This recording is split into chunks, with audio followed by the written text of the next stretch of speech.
Do I have a business book recommendation to bring projects to fruition? I don't have one that I could recommend to you because I've never read one on that, which is ironic because I have created a lot of things. I first started creating when I was like 9 years old. I fell in love with the concept of creating things, but mostly just like little short stories and music, right? So I was like in a band.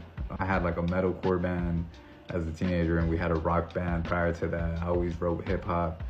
So I was always creating. But in a business sense, I think the best way to bring a big project or a small project to life is crucial to manage people effectively. I think you're going to have to collaborate.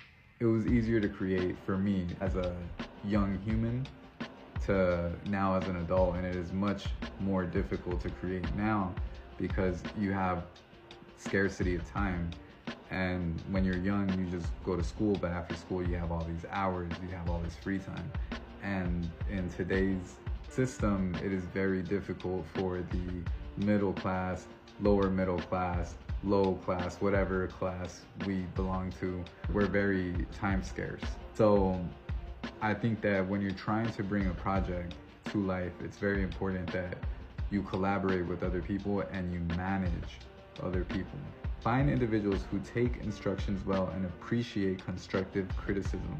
This is why I like working with girls, because for some reason, if I could give constructive criticism to a guy, their ego is way too inflated to take any type of constructive criticism most of the time, not all the time. But anyways, that's besides the point. The point is you need to find individuals who take instructions well and appreciate constructive criticism, and they are passionate about what they do. They are passionate about the work that they are completing for you. You want to hire those that could work independently. This allows you to focus on the macro management and gives you all the time you need to perfect the product. I always tell my mom, for example, Mom, you're wasting too much time micromanaging this specific individual or this specific thing.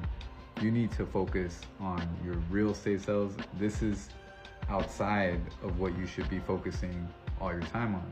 And I always tell her that if she found the right individual, she would not need to micromanage that individual. You should only be macro managing the workflow of the creation or the product, not micromanaging. And if you're just micromanaging for the sake of micromanaging, then you got bigger problems. You got some ego issues or something. That's not going to help you in the long term. So you want to macro manage, not micromanage. This will give you